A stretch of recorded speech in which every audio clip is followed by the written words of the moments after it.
जब तक हमको अपना दोष नजर नहीं आता है तब तक आप भगवान की कृपा मत समझना। बोलो जय श्री राम। और महाराज भगवान भोलेनाथ कहते हैं, भवानी सरलता में रहना। इधर भगवान राम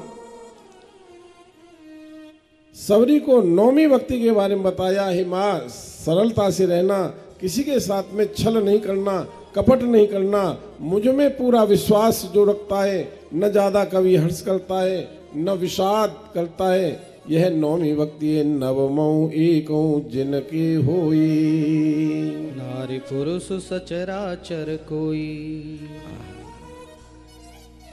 इन 9 प्रकार की भक्ति में से एक भी भक्ति जिसके अंदर मैं देख लेता हूं उसको मैं प्राप्त हो जाता हूं। और तेरे अंदर तो मां सबरी यह तो 9 प्रकार की भक्ति विराजमान है।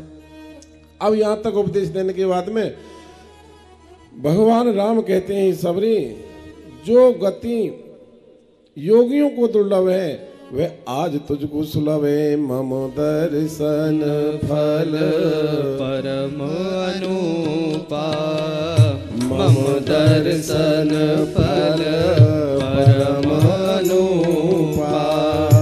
जीव पाव निज सहज स्वरूपा, जीव पाव निज सहज स्वरूपा।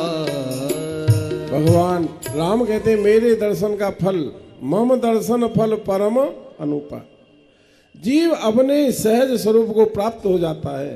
हे सबरी, अब तू मुझे जनक सुता कहे सुध भामनी,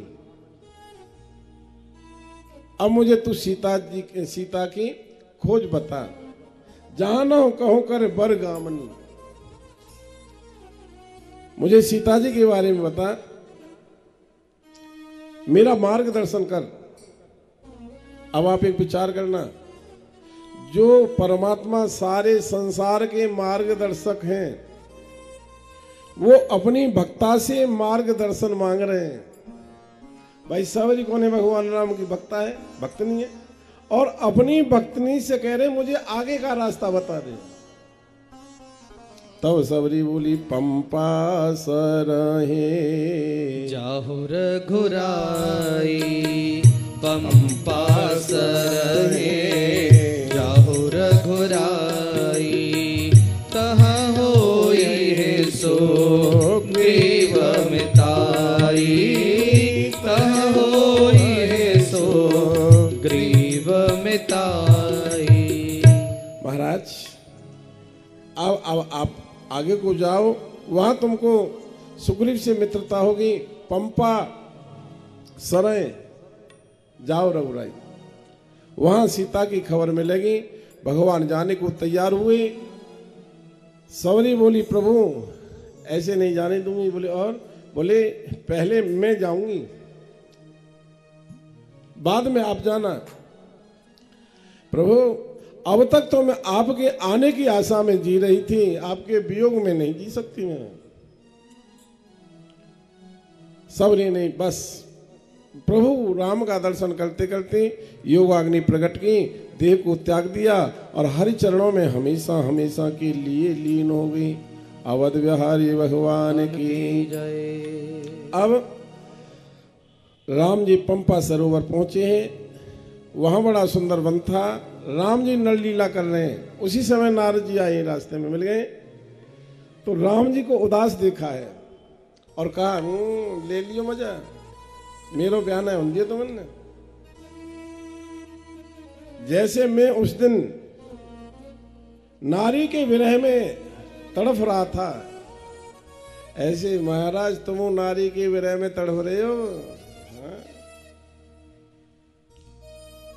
भगवान राम कहते हैं, हे नारद, जो मुझे बचता है मैं उससे बचता हूं, मैं उसकी रक्षा करता हूं। करऊं सदा तन की रखवारी, जिम बालक राखे महतारी। यह विचार पंडित मोहि भजही, पायो ज्ञान भगत नहीं तजही। ज्ञान प्राप्त हो जाए तो भी भक्ति को नहीं छोड़ना चाहिए।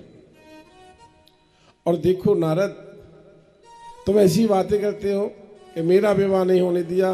काम क्रोध लोभ मद मोह ये अज्ञान की प्रबल सेना है। जो माया है वह स्त्री है, जो दुख देने वाली है।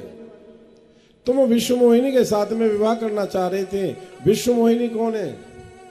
वह तो मेरी माया है और तुम्हारी माँ है।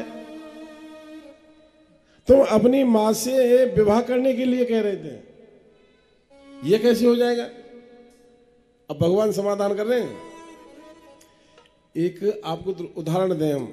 एक माता जी पड़ोस में गई, छोटा बालक था, वो अपने साथ ले गई और विवाह हो रहा था।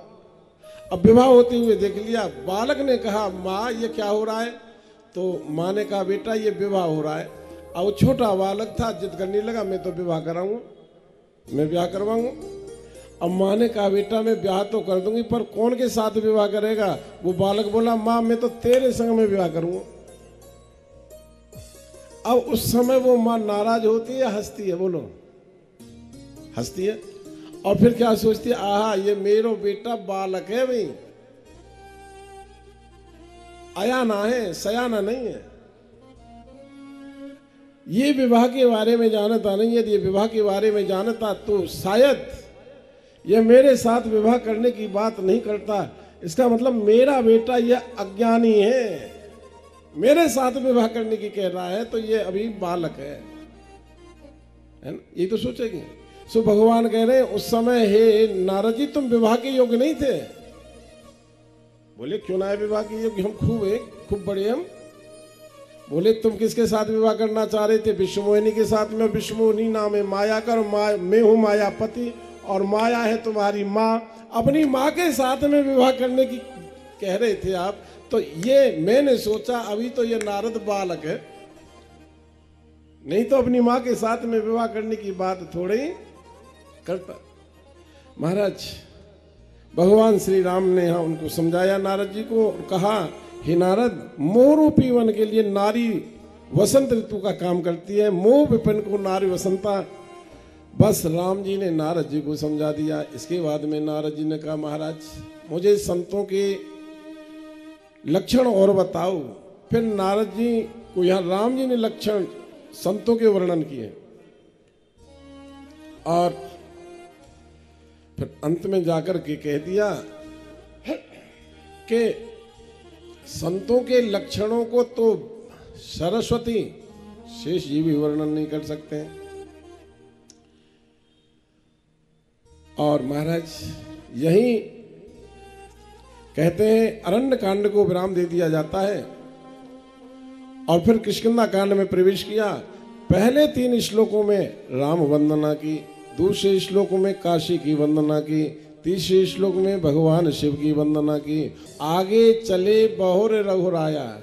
मदन भाई अब आगे भगवान राम बढ़ रहे हैं। जैसे आगे बढ़े तो ऋष्यमुख पर्वत नियर आया। नियर माने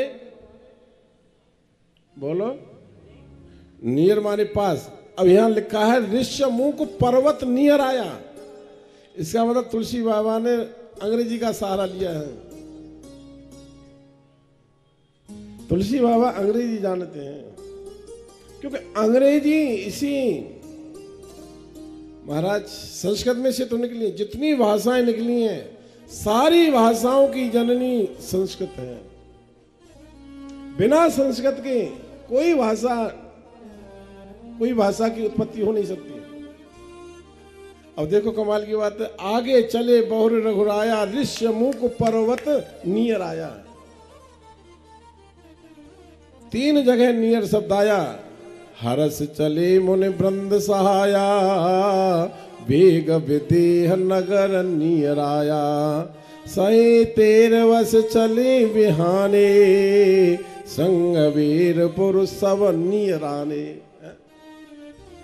पर ये बातें इतनी जल्दी समझ में नहीं आती।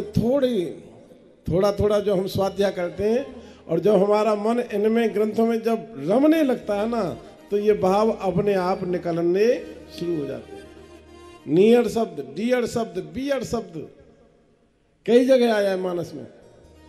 इसका मतलब क्या है मदन जी? तुलसी बाबा अंग्रेजी के भी विद्वान है, ऐसे मत समझ लेना अवधी भाषा के विद्वान है तुलसी बाबा। यह तो वो मूर्खानंद है जो एक चौपाई को लेकर के लड़ रहे हैं उत्तर प्रदेश में, गड़बड़ कर दी हमारे योगी जी ने, उनके साथ भी लाद दिए केस। जो हमारे ग्रंथों को झुटलाएगा, हमारी सनातन संस्कृति को झूठी बताएगा, अरे सनातन संस्कृति को कोई झुटला नहीं सकता, क्योंकि हमारा सत्य सनातन वैदिक धर्म है। वेद जिसका धर्म है, वेद नाम तो परमात्मा का है, वेद नाम तो नारायण का है, नारायण ही जिसका धर्म है, भगवान ही जिसका धर्म है, उसको कोई झुटला नहीं सकता है, बिल्कुल नहीं झुटला सकता।